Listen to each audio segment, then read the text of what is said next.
పడికబుటంలో breaking news చూస్తున్నాం. ఇటు లగచర్ల కేసులో మాజీ CM KCR BRS working president KTR హస్తం ఉందని ప్రభుత్వం తొలిసారి అధికారికంగా ప్రకటించింది.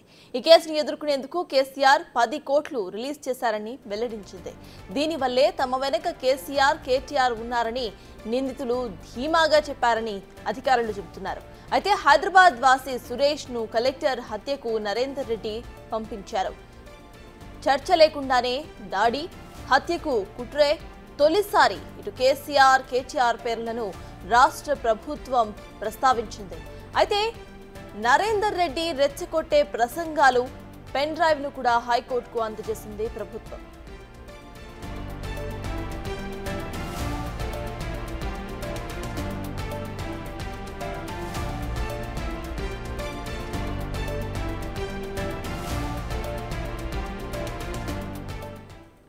మొత్తానికి లగచర్ల కేసులో మాజీ CM KCR BRS working president KTR హస్తం ఉందని ప్రభుత్వం అయితే డైరెక్ట్ గా తొలిసారి అధికారికంగా కూడా ప్రకటించింది. ఇదే అంశంపై పూర్తి డీటెయిల్స్ తో మా ఇన్పుట్ ఎడిటర్ పవన్ అందిస్తారు.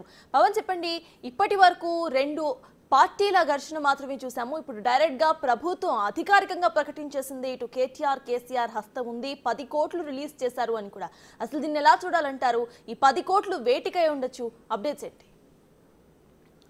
లగచర్ల కుట్ర కేసులో ఇప్పటికే కొడంగల్ మాజీ ఎమ్మెల్యే పట్నం నరేందర్ రెడ్డిని ఏవన్గా పేర్కొంటూ అరెస్ట్ చేశారు. అయితే తన అరెస్టు అక్రమం, తనపైన పెట్టిన కేసును కొట్టివేయాలంటూ ఆయన క్వాష్ పిటిషన్ను హైకోర్టులో దాఖలు చేశారు. నిన్న హైకోర్టులో నరేందర్ రెడ్డి క్వాష్ పిటిషన్ పైన విచారణ సాగింది. విచారణ సందర్భంగా అటు నరేందర్ రెడ్డి తరపున సీనియర్ న్యాయవాది గండ్ర మోహన్ రావు వాదనలు వినిపిస్తే ఇటు ప్రభుత్వం తరపున పబ్లిక్ ప్రాసిక్యూటర్ నాగేశ్వరరావు వాదనలు వినిపించారు. ఈ సందర్భంగా మొట్టమొదటిసారిగా కేసీఆర్ను కేటీఆర్ నేరుగా వాళ్ళ ప్రస్తావన హైకోర్టు ఎదుట వచ్చింది.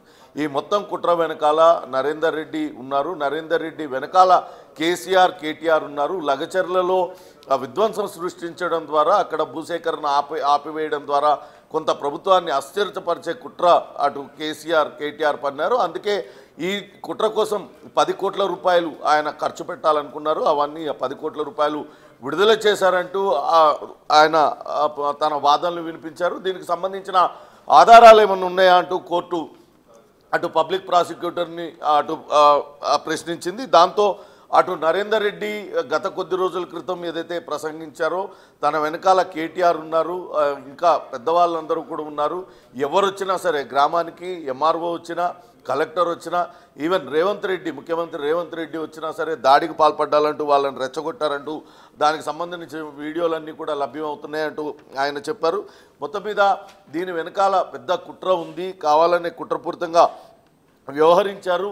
ఈ మొత్తం లగచర్ల ఘటన వెనకాల కేసీఆర్ కేటీఆర్ల ప్రమేయం ఉందంటూ ఆయన చెప్పారు. మొత్తం ఈ కలెక్టర్ను హత్యకు ప్రేరేపించారు. సురేష్ ద్వారా కలెక్టర్ను హత్య చేయించడానికి ప్రయత్నించారు. ఆయన హత్యకు కుట్ర ద్వారా భూసేకరణ ప్రక్రియను భగ్నం చేసి ప్రభుత్వాన్ని అస్థిరపరచాలనేది నిందితుల వ్యూహం అంటూ అటు ఆయన తన వాదనలుగా వినిపించారు. మరోపక్క ఇటు నరేందర్ రెడ్డి తరపున గండ్ర మోహన్ రావు తన క్లయింట్ నరేందర్ రెడ్డి అరెస్టే అక్రమం, ఆయన ఎక్కడికి పారిపోయే వ్యక్తి కాదు, ఇంట్లోనే ఉంటారు, కానీ అప్పటికప్పుడు హడావిడిగా అక్కడ పార్క్లో అరెస్ట్ చేశారు. ఏదైతే అరెస్టు రిపోర్ట్ ఇవ్వాలో దానికి సంబంధించిన అరెస్ట్ నోటు కూడా వేరే వ్యక్తి సలీం అనే వ్యక్తికి ఇచ్చారు. ఇంటి దగ్గరే అరెస్ట్ చేసినట్లుగానేమో రిమాండ్ రిపోర్ట్లో పేర్కొన్నారు. ఇవన్నీ కూడా తేడాలు ఉన్నాయంటూ వాదనలు వినిపించారు. కానీ ఇటు ప్రభుత్వం తరపు న్యాయవాది మాత్రం ఈ లగచర్ల ఘటన వెనకాల చాలా పెద్ద కుట్ర ఉంది. నరేందర్ రెడ్డి అనే వ్యక్తి ఈ ఘటన జరగడానికన్నా ముందే 15 రోజుల ముందే నిందితుడు సురేష్తో దాదాపుగా 84 సార్లు మాట్లాడారు. సురేష్కు అక్కడ భూసేకరణలో భూమి పోవడం లేదు. అట్లనే ఈ కేసులో అరెస్ట్ అయిన చాలామందికి అక్కడ భూమి లేకున్నా కానీ వాళ్ళందరినీ కూడా దాడికి ముందుగానే ప్రిపేర్ చేశారు. దీనంతటి వెనకాల నరేందర్ రెడ్డి వెనకాల కేసీఆర్ కేటీఆర్ ఉన్నారంటూ ఆయన వాదనలు అయితే వినిపించారు. కోర్టు ఇరుపక్షాల వాదనలు వింది. అటు నరేందర్ రెడ్డి క్వాష్ పిటిషన్ పైన ఒక నిర్ణయం తీసుకొని ఉంది. ఇప్పటికే దాన్ని అయితే తీర్పునైతే రిజర్వ్ చేసింది. మరోపక్క అటు నరేందర్ రెడ్డి భార్య కూడా మరొక పిటిషన్ కూడా దాఖలు చేశారు. ఒకే కేసు పైన అనేక ఫిర్యాదులు ఒకే ఫిర్యాదు పైన అనేక కేసులు నమోదయ్యాయి. దీనిపైన విచారణ చేపట్టాలంటూ మరో పిటిషన్ కూడా దాఖలు చేసిన నేపథ్యంలో ఆ పిటిషన్ను కూడా జస్టిస్ లక్ష్మణ్ బెంచ్ మరోసారి విచారణ అయితే చేపట్టనుంది. కానీ ఇప్పుడు మొత్తం లగ్జర్ల అంశంలో నేరుగా కేసీఆర్ పేరును మొట్టమొదటిసారిగా ప్రభుత్వం డైరెక్ట్గా ప్రస్తావించడం అనేది సంచలనం రేపుతుంది. సురేష్ ఘటన జరిగిన తర్వాత దాదాపుగా 5-6 రోజులు అజ్ఞాతంలోకి వెళ్ళిపోయాడు.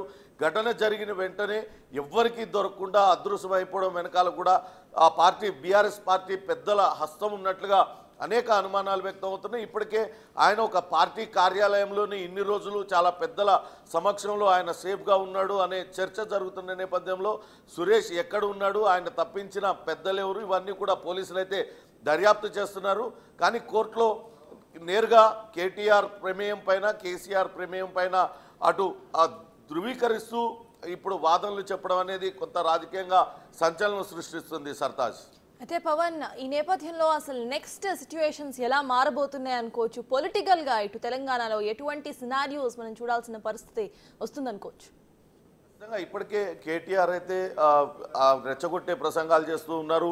ఆయన ఇప్పటికే ఫార్ములా ఈ కార్ రేస్లో ఫార్ములా ఈ రేస్లో ఆయన అడ్డంగా దొరికిపోయారు. 55 కోట్లు వేరే దానికి ఇచ్చి దానిపైన ఏసీబీ దర్యాప్తు జరుగుతుంది, నన్ను అరెస్టు చేస్తారు, ప్రభుత్వ విధి విధానాలని ప్రశ్నిస్తున్నందుకే తనను అరెస్టు చేయబోతున్నారంటూ అటు కార్యకర్తల మనోభావాలను రెచ్చగొట్టే ప్రయత్నం అయితే చేస్తున్నారు. మరోపక్క లగచర్ల కేసులో అడ్డంగా దొరికిపోయారు. వీళ్ళ ప్రమేయం పైన చాలా స్పష్టంగా తెలుస్తుంది. సురేష్ మా కార్యకర్తనంటూ నేరుగా కేటీఆరే ఒప్పుకున్నారు. కానీ అక్కడ చూస్తే లగచర్ల విషయంలో సురేష్కి ఎక్కడ కూడా భూమి పోవడం లేదు. అంటే ఖచ్చితంగా దీని వెనకాల కుట్రకోణం ఉందనేది అర్థమవుతుంది. ఇటీవల రేవంత్ రెడ్డి కూడా మాట్లాడారు, అరెస్ట్ అవుతా అంటున్నారు. ఖచ్చితంగా చట్టం తన పని తాను చేసుకుపోతుంది, ఖచ్చితంగా అరెస్ట్ చేస్తామంటూ కూడా చెప్పిన నేపథ్యంలో రెచ్చగొట్టే ప్రయత్నం చేస్తున్నారు. కార్యకర్తల మనోభావాలను రెచ్చగొట్టి వాళ్ళ ద్వారా అల్లర్లకు ప్రేరేపిస్తున్నారనే చర్చ జరుగుతుంది. మరోపక్క కాంగ్రెస్ పార్టీ నేతలు కూడా తీవ్ర స్థాయిలో మండిపడుతూ ఉన్నారు.